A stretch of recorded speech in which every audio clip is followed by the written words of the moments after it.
Dios le bendiga, hermanos, una vez más con esta cápsula de bendición para tu vida. Hoy con este tema acerca del infierno.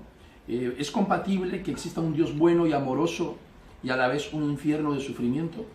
Pues muchos dicen que no. Ahora vamos a ver la opinión de la Biblia, porque hay mucha gente que nos sigue, que no conoce la Escritura y tiene dudas y escucha una cosa, escucha otra. Queremos aclararlo hoy para que tú seas bendecido a través de esta verdad espiritual fundamental para la raza humana. La raza humana tiene que saber qué pasa después de la muerte.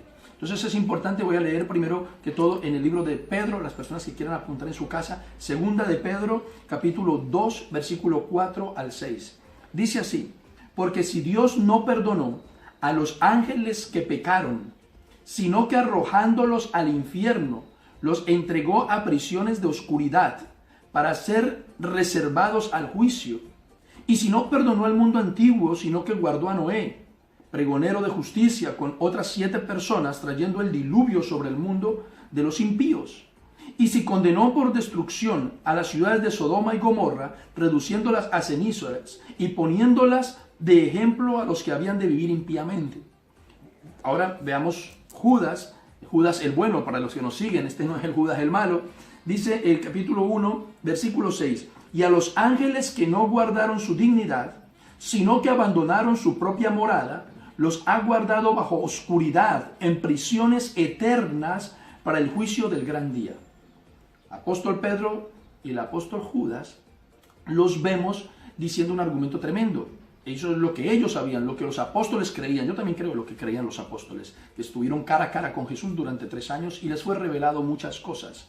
Una de esas es que hay espíritus, o sea, ángeles caídos, espíritus que están en prisiones eternas de oscuridad. En el fondo de la tierra está una cosa que se llama infierno. Entonces, un lugar que se llama infierno. Está comprobado que en el centro de la tierra hay cavernas y gases y una temperatura altísima, etc. Pero entonces vemos que los apóstoles creían esto porque lo habían recibido por revelación de Dios. Ahora hay gente que dice, no, pero muy cruel tener a esos pobres ángeles, aunque sean caídos y perversos, tenerlos ahí encerrados, sufriendo, y los espíritus de los hombres. Pues mire, Dios es amor, Dios es una bendición, Dios es grande. Yo le pregunto a la gente si tiene una idea mejor. ¿Qué hubiera hecho usted de Dios con estos ángeles y con los espíritus de los seres humanos? ¿Qué hace usted con los ángeles caídos que se rebelaron y que estaban dañando y destruyendo todo en el universo y fueron desechados? ¿Usted los hubiera aniquilado, los hubiera matado del todo, los desintegra o los mete en una prisión? ¿Qué haría usted? Para mí es sabio que estén en una prisión. No sé si es que los espíritus no pueden desintegrarse, pero Dios no los mató y los dejó presos, dice, en prisiones eternas de oscuridad. Y les recuerdo que los ángeles son una creación más alta o más grande que el ser humano. Son una creación más elevada. Y aún así no los perdonó. Ni tampoco perdonó al mundo en tiempos de Noé ni a Sodoma y Gomorra. Ahora, no los perdonó porque fuera duro y cruel y ellos estuvieran arrepintiéndose y Él les negara el perdón. No los perdonó porque no se arrepintieron. Por su corazón no arrepentido. Recuerden que un corazón verdaderamente arrepentido de un ser humano quebrantado de corazón. Aquí tenemos que hacer diferencia entre ese arrepentimiento verdadero y remordimiento. Mucha gente piensa que ese remordimiento que siente cuando hace algo malo es arrepentimiento. Arrepentimiento verdadero es ese remordimiento más un cambio de actitud y rogar al Señor para que el Espíritu Santo le dé la fuerza de obedecer la palabra de Dios y los mandamientos de Dios. Entonces vemos en estos 2 pasajes que ya ángeles y seres humanos en ese tiempo lo sabían y que los ángeles que cayeron están en esas prisiones eternas de oscuridad reservados para el día del juicio.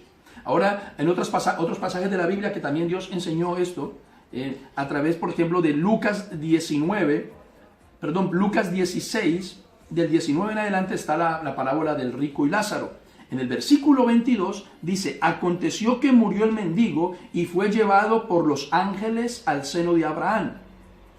Mire, fue llevado por ángeles. Aquí hay una verdad muy importante. Cuando una persona muere, cuando usted y yo muramos, nuestro espíritu sale del cuerpo y nosotros vemos nuestro cuerpo. Y nos llevan. En este caso vemos que a Lázaro le llevaron ángeles.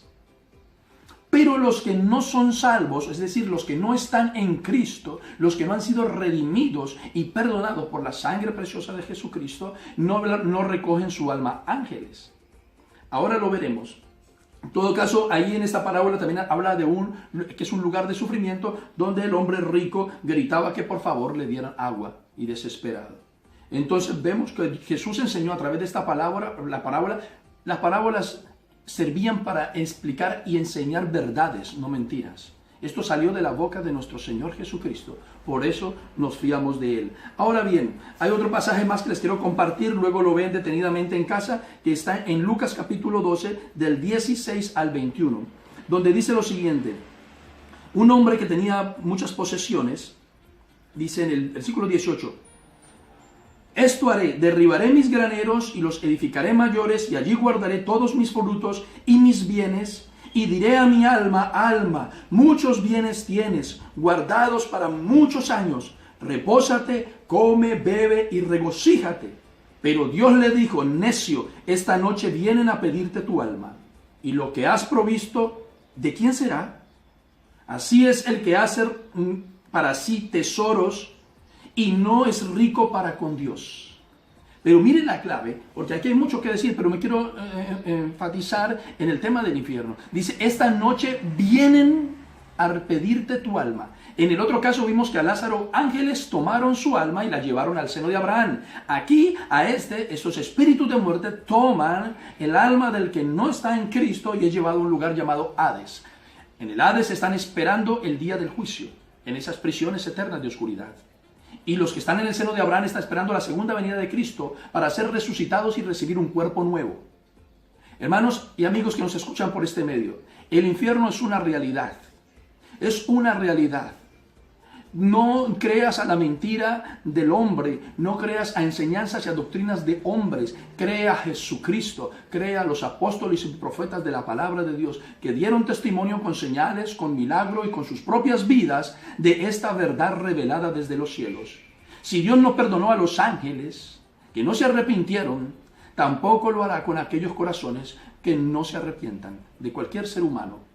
Hermanos, es muy importante el arrepentimiento, porque sin arrepentimiento Dios no puede dar el perdón. El perdón no es algo que se impone, no es algo obligatorio. El perdón es algo que se da a aquel que lo pide de un corazón quebrantado, arrepentido, y Dios le perdona con la sangre de Jesucristo, ese sacrificio de la cruz, le limpia de todo pecado. Jesús paga la deuda por sus pecados y automáticamente su nombre es inscrito en el libro de la vida, por tanto no irá a pasar la eternidad en el infierno. Tú eres eterno, tu espíritu es eterno. Tú no eres un cuerpo, tú eres un espíritu que tiene un alma y habita un cuerpo. Pero tu espíritu es eterno, tienes que saberlo. Hay infierno, es un lugar que la Biblia lo pinta horrible, lo explica. Y gente que ha estado en ese lugar también. Puede verte liberaciones de gente endemoniada, cómo los espíritus hablan de ese lugar. Puedes también ver testimonios, por ejemplo, de Maximino Martínez, un brujo que estuvo 40 años y medio en el satanismo y sacó 81 muertos de las tumbas para hacer vudú haitiano, y que estuvo en la santería como sacerdote. Como él cuenta que hay un ritual en el cual estos niveles de sacerdocio satánico pueden salir del cuerpo e ir al infierno. Habla del infierno como un lugar real. Esto también aparece en la película de Keanu Reeves, donde él hace, Constantine se llama la película, y Keanu Reeves hace ese ritual donde él sale y va a ese lugar de infierno. Eso no se lo inventó Hollywood, eso es así, es un lugar real. Arrepiéntete, entrega tu vida a Jesucristo antes de que el tiempo sea tarde. Este hombre rico atesoraba sus cosas y hacía planes porque viviré muchos años, comeré y beberé, y el Señor le dice, necio, esta noche viene por tu alma. Hoy es tu último día de vida. Y esas personas, esos seres espirituales, esos espíritus de muerte, esa noche recogieron el alma de este hombre. Dios te bendiga. Espero que esta reflexión haya servido para aclarar el tema. Dios te bendiga.